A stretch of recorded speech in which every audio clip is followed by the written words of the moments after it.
Brilliant. Good afternoon, everybody, and welcome back to the final session here for Array Festival 2021 today. A real fantastic day. We've had some incredible stories, some incredible businesses talking about the future of retail, about SaaS, and it's pretty clear to me that there's so much going on. We've had great education sessions from the SQ Digital team, and just now a fantastic insight to what's going on with Lancashire Forum Creative and Innovate. So it's just been a really successful day, and we've still got plenty more to come. Tomorrow is low carbon innovation, so I'm really looking forward to that and learning a bit more about some of the great businesses, some of the great technology that's being developed in that space here in the city region, and also a couple of great sessions to just let you know about. In the morning, top 10 jobs here in the city region right now, 10 great high-skilled jobs in the city region. So opportunity to come join us and talk to a number of employers on that session. And then in the afternoon, we've got a live stream from the Swedish city of Växjö, a city that is globally renowned as being the most advanced low carbon community in the world. So a fantastic bunch of talks and sessions still to come.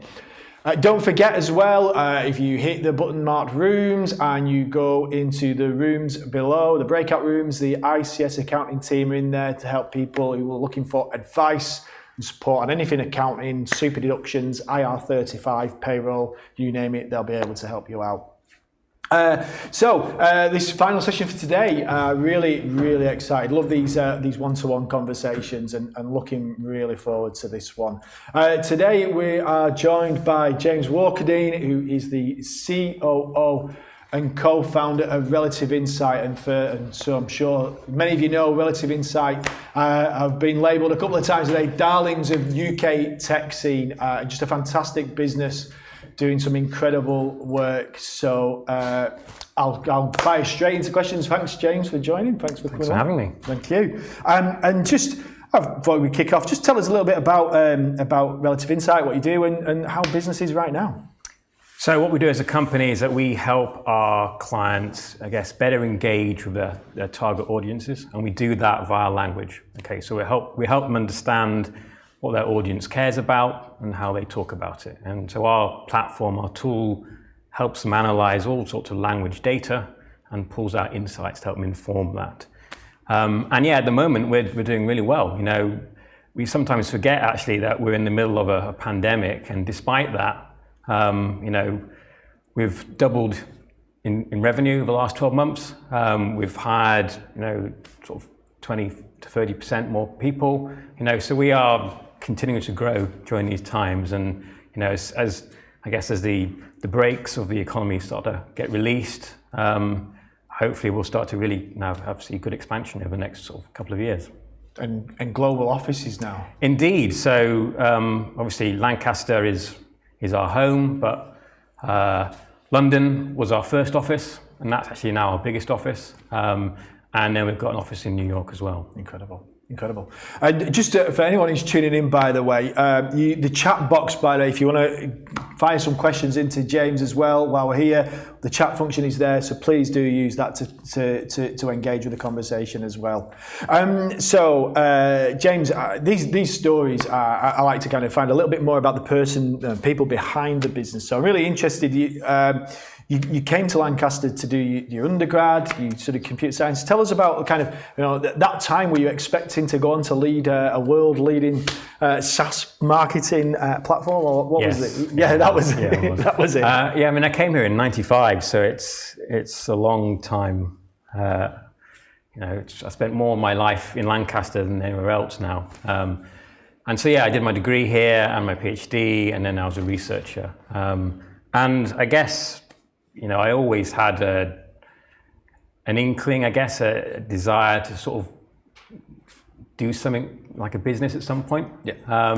And I think that urge grew as I was doing my PhD and doing research. It sort of grew and grew.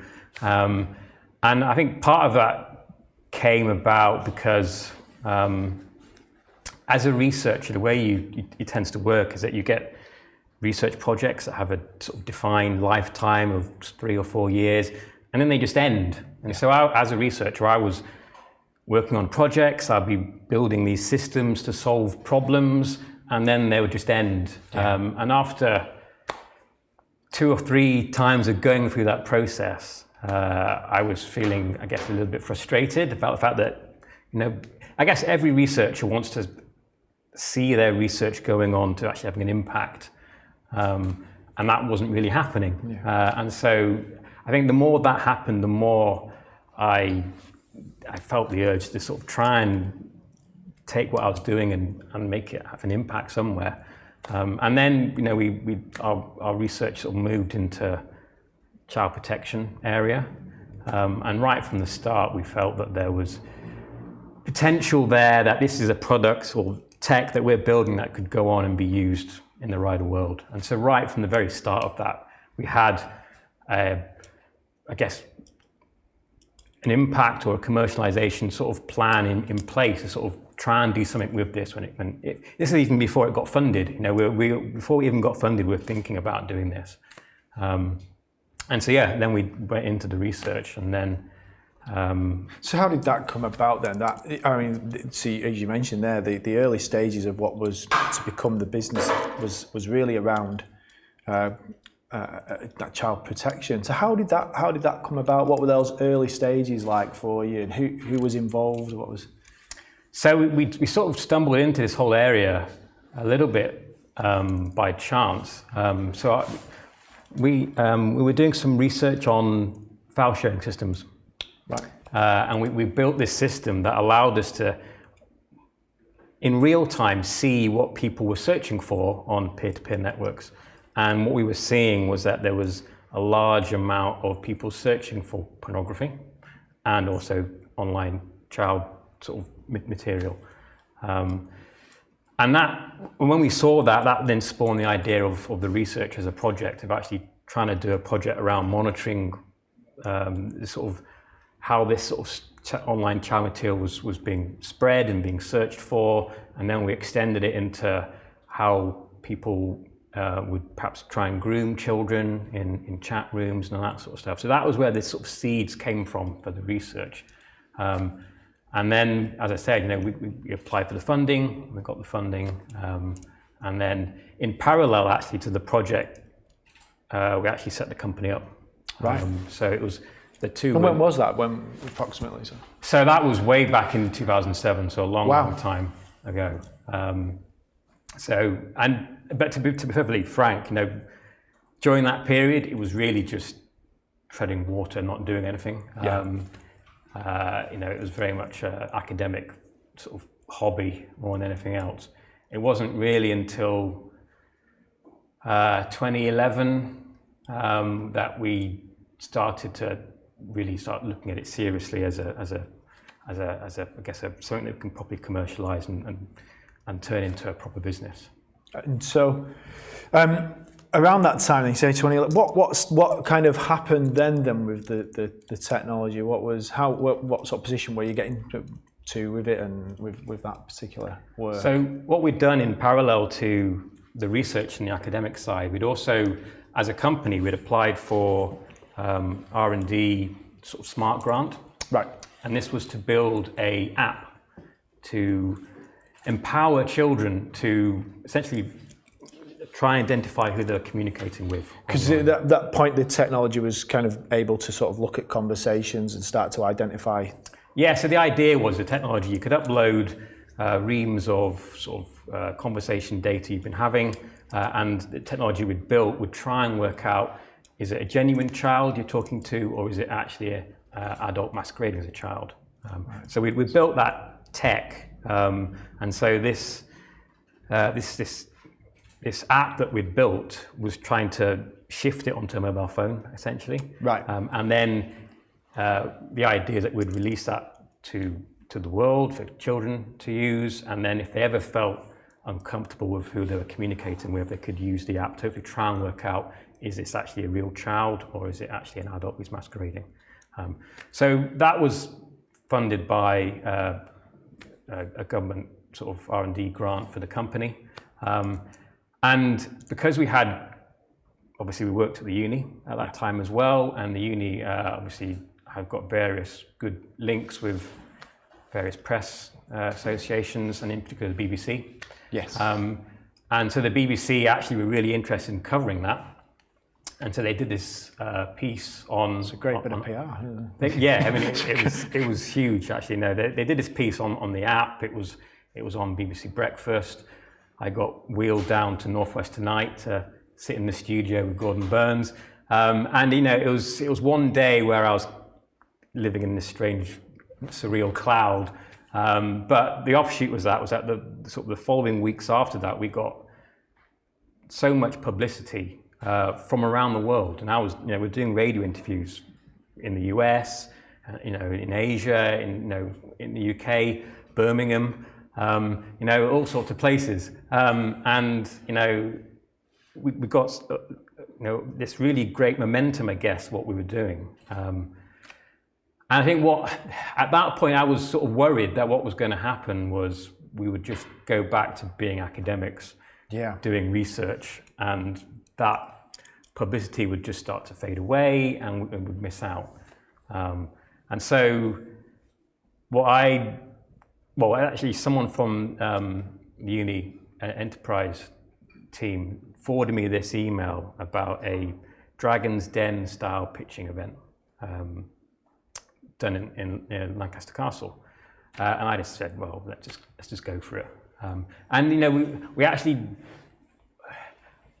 prior to that, as a group, there are four of us. And as a group, we'd always wanted to be. We were all very protective. We didn't want to actually go out to investors because in our eyes, that was all that surrendering control, and it's no longer your company and that sort of. So we had that perhaps naive view of investment, but the reality was we weren't going anywhere as we were. So, we went, I did this. And was at the time, was investment something that was easy to access? Was it?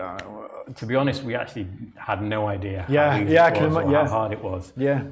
So, it was just a case of taking a punt really and going down to this event, doing a pitch, and, the people on the panel, one of them was actually a chairman of a VC based in the Northwest. Right. And they really liked it. They saw the traction we've got from all the publicity and all this sort of stuff, and the fact that we had law enforcement people working with us on the research side as well. And that just then led one thing to the other. We had various meetings with them. And over the next 12 months, it took a whole year to get to the point where we actually got investment, because there's various things you have to sort of get sorted out. You can't just have 4 academics being given money and off you go. You need to make sure you've got the right team in place. You've got people who've got commercial expertise. So there was a period of getting our business plan sorted out, adding people to the management team. So we had a chairman, we had Ben, who joined us as a commercial consultant initially. And once that team was in place, once our plan was defined, then we got the investment.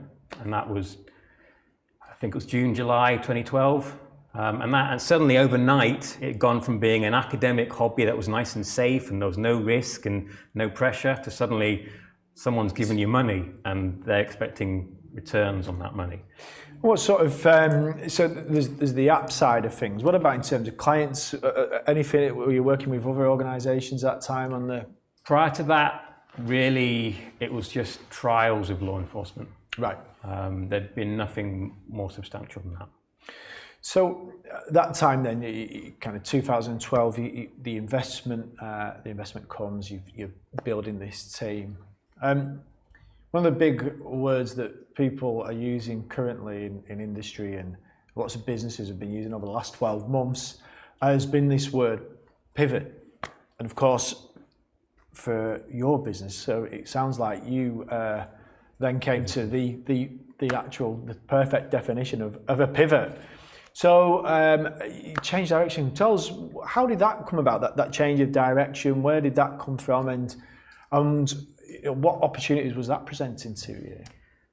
Yeah, I mean, so ultimately that came down to the fact that we were finding it much harder So the idea was, in the beginning, we decided actually we weren't going to try and commercialize the child protection app. We felt that would be too hard and too much of a risk.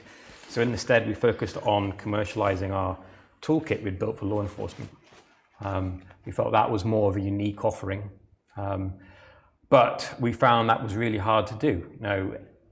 Different law enforcement agencies, every county has its own agency. And so you were having to sell in every single county. There was different politics within each one, different budgets, different ways of, I guess, negotiating, trying to sell into those. And we found it really hard. Really hard for, I guess we're only like 3 or 4 people. And a lot of law enforcement have, I guess, deals and arrangements with the big 4 consultancy firms and that sort of stuff we provide everything. Selling into the public sector is always a challenge, isn't it? So we were banging our heads, and in parallel the funding was slowly going down in terms of what was in our bank account. And I think we sort of realized at some point that if we were continuing in the direction we were going, then the company wasn't going to survive. And so Ben had the idea of taking what we've got and seeing if we can apply it to the marketing and advertising world. And the reality is what we had was way too complicated for the marketing world. So really, just having a small bit of what we had in terms of tech would still seem like magic, I guess, for them. But what Ben did was that he had a meeting with an agency in Manchester and did a demo showing some analysis that we'd done, and they really liked it. And that was really, I guess, what set the seeds for this potential of pivoting away to advertising and marketing world. And what I'm just trying to get what sort of thing was that in those early stages? What sort of insights were you able to provide to? I think the thing we did for this agency was around bread. Right. I think it was around how people talked about bread, and the different types of not demographic, but that in the bread community, there'll be different types of people. There'll be those who are really hardcore into what they want in their bread and this sort of stuff. So those different types of consumer are having different interests in bread. Right. And so we identified these different groups, and then identified what each group talked about and what they cared about and how they expressed it. So that, I think, was what we showcased. Right. But that in a way is how agencies work. Agencies are trying to break up different demographics and profile them and work out what motivates them. So of course, now with the way that bread's going these days, every single different type of bread, then probably 8 years. This stage, then you've got to a position where you've moved into this pivot, and things are, by the sounds of things, going really well. At what point did? Took a while, but yeah. Pardon? It took a while. I mean, I guess there was a few. There was this one, and then I think we had a sale with Saatchi & Saatchi, right, and a sale with Nokia. So they were the initial sort of sales around that. I guess sort of verify in a way that what we had was people were willing to pay for. Because that's obviously, it's one thing having an idea, but the real test is whether people actually pay for it. Well, it sounds quite interesting that, because one minute you're talking to people who are dealing with bread, the next minute you're talking to Saatchi & Saatchi and Nokia. They've got an interest in bread as well. Well, of course, I'm sure, but I mean, how did those conversations come about? That sounds really incredible. So Saatchi & Saatchi it's one of these sort of chance things that happens. So that actually came via the Lancaster Uni. So I reached out to the marketing department just to make contact with them, because I discovered on their website that they were #1 in the UK. And I thought, hold on a minute, we're 5 minutes walk away from the marketing department. We should chat. So we reached out. I reached out, had a chat with a guy there, and he said, oh, you should come and meet the COO of Saatchi & Saatchi. He does guest lectures here. And it's just an off-the-cuff chance thing that just happened to happen. And then suddenly, a few weeks later, we had a couple of minutes as he walked into the building to sort of pitch what we did. And then from through the lobby. Through the lobby. being like groupies, and then yeah, from that came a really big deal. And I guess Nokia was sort of similar sort of chance thing. That came from, I think, a guy who was on holiday who saw someone tweeting about Ben presenting what we do, and then as a result of that, he contacted us, and again, we got a deal out of that. So, I mean, and when was that about then? What sort of stage? So I guess that would have been around 2014. Right, and so here we are now 6-7 years later, and I mean, it just sounds like it's been an exceptional journey for the business. Tell us a bit more about what the business looks like today, and what's that journey been like? Sort of, any examples you can tell us about some really interesting businesses where you've done some work or identified some really great benefits? Yeah, I mean, to be honest, sometimes you have to pinch yourself about the types of clients we have. Even things like F1 or Sky, or there's some really big clients that we work with, and Incredible. Even when we were only 6 or 7 people, we were managing to work with these sorts of clients. So I think we've been really fortunate to sort of. I think what's happened really is that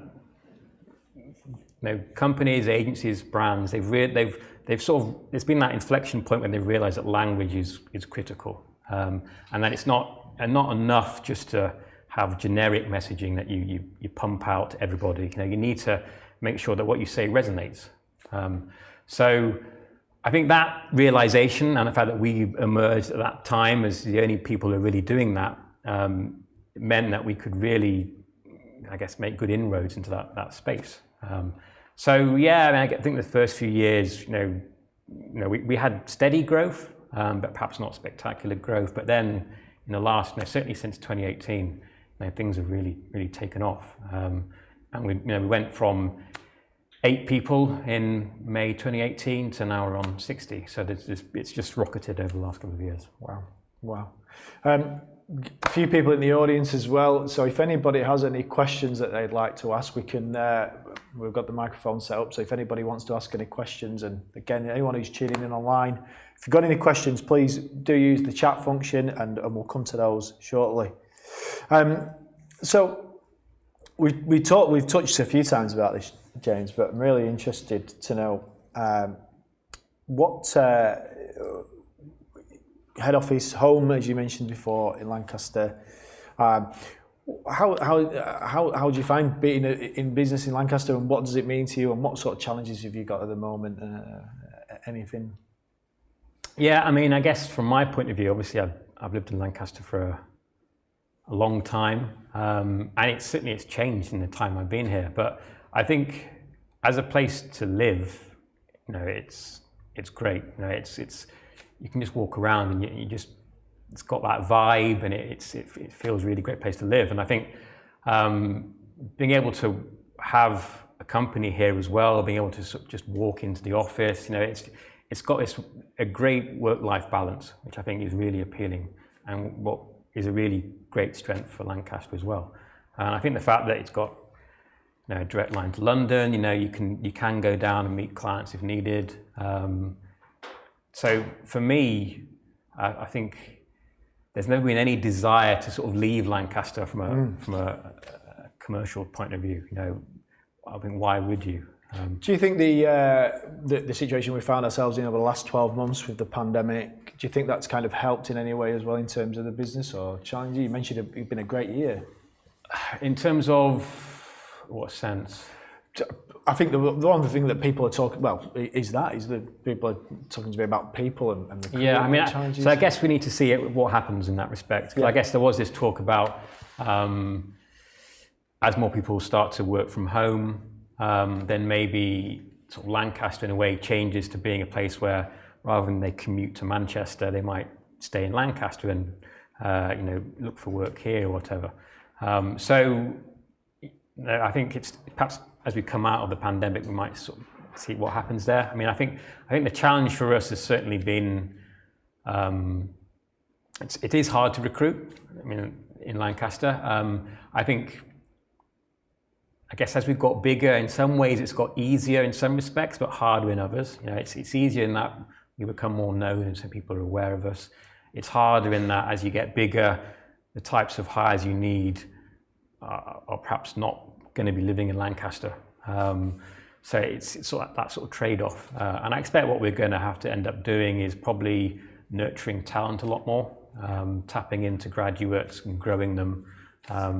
That's probably a sensible way forward for us. But I mean, a lot of graduates, I think, would stay if they knew that there was stuff here. And I think, you know, certainly some of the graduates that we've taken on recently, the things they say is, you know, I didn't realize there was a company like Relative Insight in Lancaster. And I think just raising that awareness and getting it. It's quite interesting earlier today when we had the conversation with Mike, and of course Phil was on the panel, and Hannah from Access Planet and Chris from FlexMR, all Lancaster graduates, you know, that had stayed in the region, had found companies that had fantastic careers. And as you say, I think people just need to be made aware that those opportunities are here, because we've discovered this week they are in abundance, and we've got some fantastic businesses. One of the things that we asked to Phil this morning actually was about what was his kind of, I suppose, his advice for people wanting to grow SaaS businesses. And he talked about, it was quite interesting, he sort of said that the stage that Relative Insight was at, that he felt that the really important thing that you'd kind of done really well was that at each stage of growth was different to the previous one, and there was a time of kind of really thinking about what the next stage was to look like. What would you perhaps say that your thoughts would be if you were sort of to give advice on somebody wanting to build a business on the SaaS? What sort of advice would you give? Yeah, I mean, obviously, I think I always say this when I get asked, is that the most important thing that really changed the company has been when we've found those star hires. Really? And it's only been, you know, and it can be one or two that just suddenly change the whole trajectory of the company.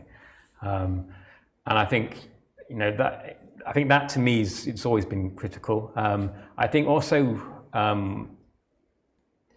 certainly if you're someone like, from my background, you sort of come from academia, one of the things that you also need, I think, is that sort of mentoring almost, that someone who can sort of advise you and guide you away from the pitfalls and steer you in the right route. I think those sorts of things have really helped us, and certainly in the initial years.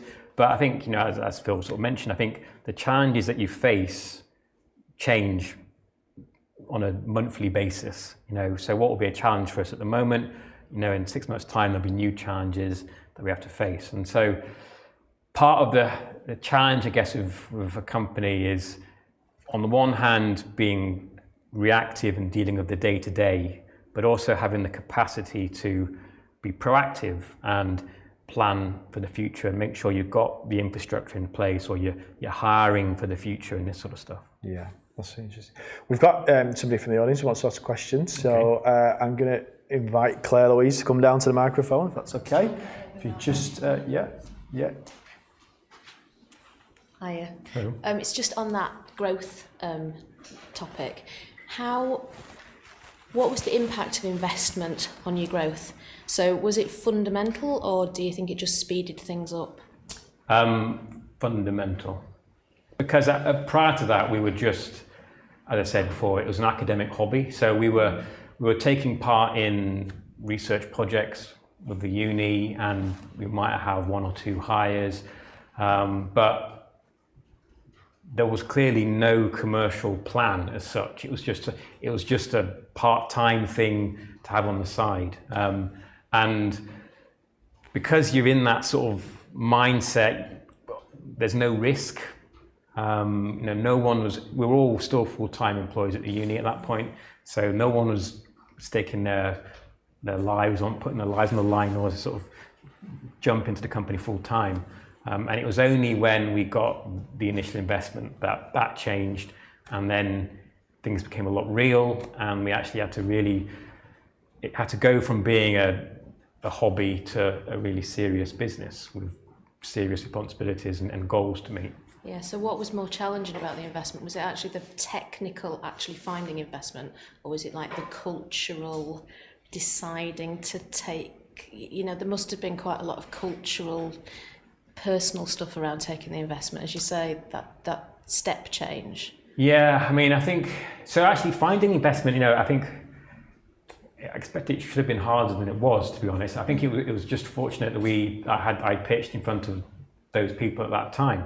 And I think the what we were selling, the story around whole child protection and all the press that we had at the time, made it quite an attractive investment, I think, at that point. So I think from that point of view, that wasn't too bad. I mean, I guess from a cultural point of view, I think we were probably all, if we were being honest, we'd realize that things weren't going to go anywhere. And if we'd kept it as it was, it probably would have fizzled out, to be honest. So I think it was a case of, right, we either go for this or we end it. And in the end, we decided to go for it. And yeah, I guess there is cultural aspects still, because even though you've gone for it, you still want to hold on and try and retain ownership as much as possible. And I guess, that is something you have to sort of contend with and juggle. But, the way I always look at it is, I always say, a company is its own entity, and it really is its own entity. And therefore, what you should be thinking of is actually what's best for that company, not what's best for you personally and your personal sort of desires and stuff. And I think that perhaps in the first couple of years there was that had to sort of sink in, perhaps for some people. But I think, after a while, once you get into the mindset of this is how the business now needs to run, I think either you accept it or you move on, I guess. But I think, certainly for the first few years, I guess, maybe there were a few sort of challenges. Can I ask another question? Right. Please do. At the uni, were you a techie or a linguist? I was a techie. Right, okay, so how was because there's specialism in both areas. I am not a techie, I know nothing. so yeah, that's a really interesting mix, the language and then the technical application. So it required knowledge in both, I presume. So how did you, that's quite a multidisciplinary team in some respects. Yeah, so the actual research project, at Lancaster University, there's a sort of a mini group, I guess, that specialises in sort of language analysis. And that's comprised of linguists and techies. So we had members of that team involved in the research project. But to be honest, it was predominantly tech people who were involved. We also had sociologists, we had psychologists. There was the whole, because we were analysing language, there was also ethical implications of that, because you're analysing people's conversations. So we had those people as part of the team. And then we also had law enforcement involved in the project as well, providing their sort of take on things. So it was a very multidisciplinary project. But yeah, in terms of those who moved into the company, the original 4 people were all techies, with a little bit of linguistic experience, I guess. Thank you. That's quite interesting there. Thanks, Chloe. So because you talked about these multidisciplinary teams, and of course now, Relative Insight offices in Lancaster, London, New York. How you're managing a global team there. How have you found that? It's interesting, and I think obviously culture is obviously a really big thing. Everyone talks about establishing a culture within a company, and I think we learned lessons from that as well. I think we learned in the beginning. What we perhaps tried to do was have a culture universal across all the sites, and the reality is, the London office will be slightly different to the Lancaster office, just because of what they do. The Lancaster office is full of tech people and operational people.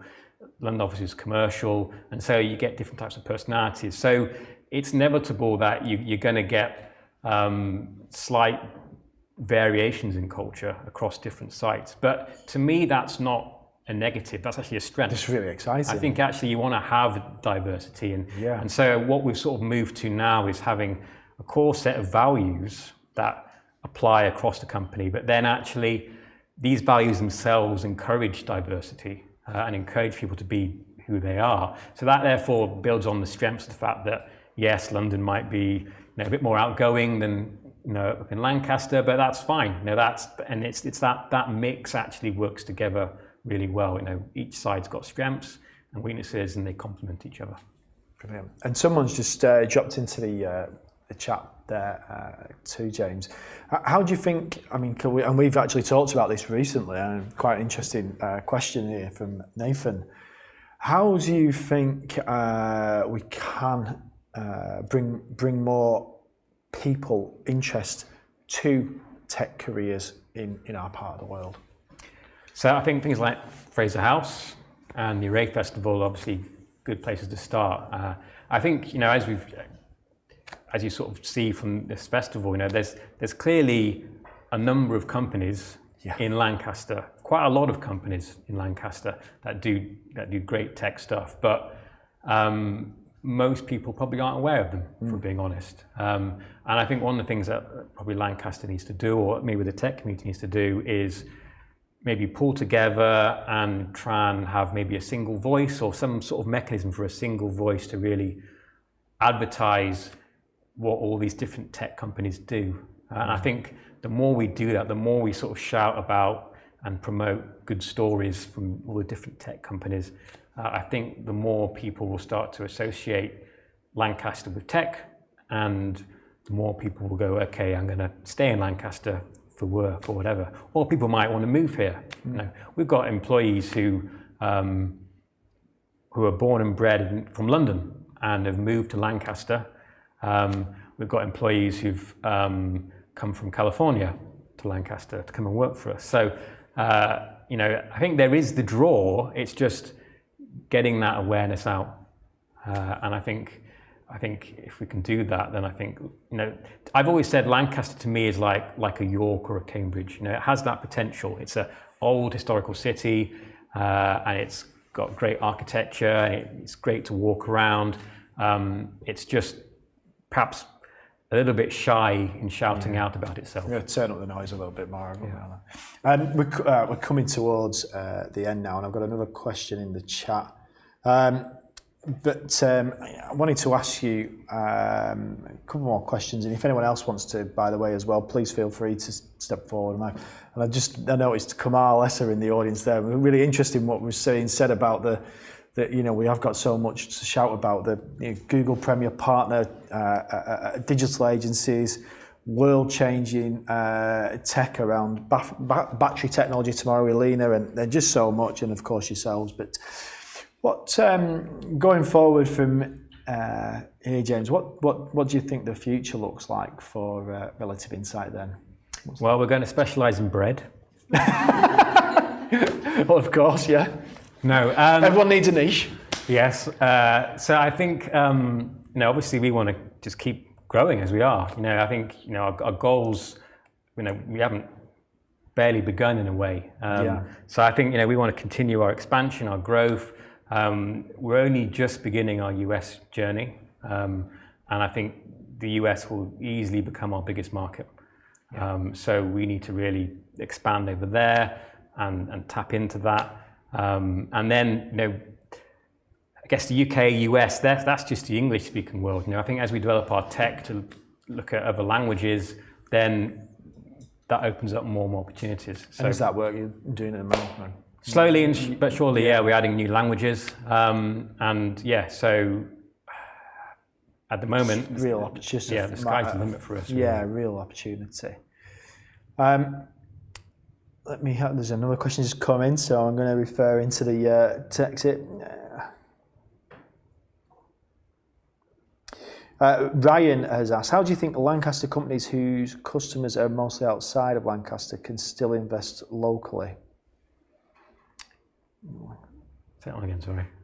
How do you think Lancaster companies whose customers are mostly outside of Lancaster can still invest locally? So I suppose what sort of things? What sort of things? could businesses be doing in the region? What sort of things does Relative Insight do? Obviously, investing in staff here locally, invested in the community. What other things are there? Other things that you get involved with? Or? Yeah, I mean, again, I guess perhaps for selfish reasons in a way, we want to raise awareness of Relative Insight, but there are various things that we get involved in. Array Festival is a good example. Absolutely, yeah, great support. But Pi Data was something that we sponsor as well. And I think we want to try and do more of that as well, because I guess part of it is because obviously, as it's our home, we feel like there's an opportunity to give back as well. So I think as we get bigger, there's an opportunity to do more and more things.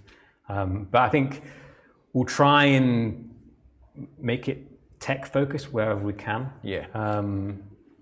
But yeah, I think there's plenty of scope to do more stuff as we grow. Yeah, and I guess just by virtue of being here, I mean staff who are shopping locally. I know that you guys have coffee with Atkinsons and stuff like that. It all kind of adds to the pot, doesn't it? So we're coming up to the end now, James. But I mean, it's been an extraordinary journey. And I was thinking about this question before, but just as we sort of come to wrapping up, really keen to know. A couple of your staff are on here, a couple in the audience. What do you think? What do you think they would say about James Walkerdine, the manager, the leader? What do you think? How would they describe you? Well, to my face or your choice. I don't know. I mean, I don't know, to be honest. For me, I always try and just be myself. So I'm hoping that what they think of me is just someone who is probably a little bit odd, because that's fine. But also, is fun, but also supports them. I think for me, I want to make sure that all my team feel like they are empowered to do their job. And rather than me telling them what to do, I want them to do it themselves almost, and I'm there to support them and facilitate them in doing that. So I'd hope that that's how they see me, as someone who helps them and supports them in their job, in their career, and makes their life with us as wonderful as it can be. Brilliant.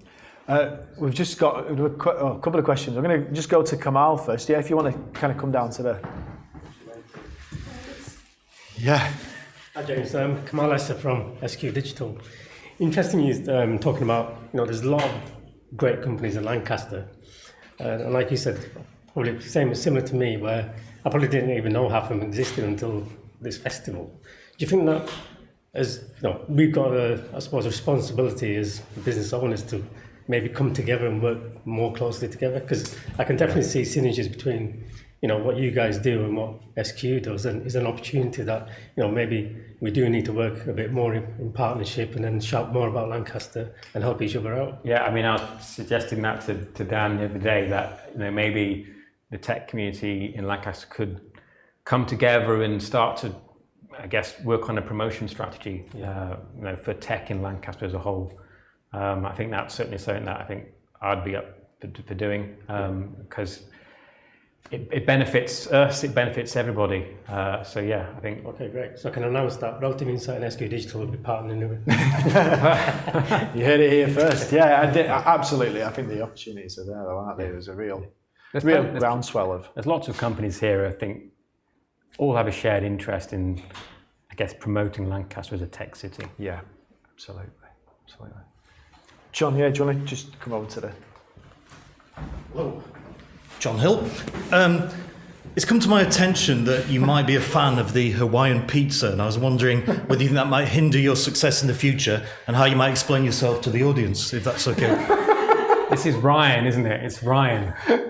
Yeah, there's nothing wrong with Hawaiian pizza. I don't quite understand what the problem is, And, all my kids, they like pineapple on pizza. And I think, we need to, rather than discriminating against people who like pineapple and ham, we should embrace it, if we're being honest.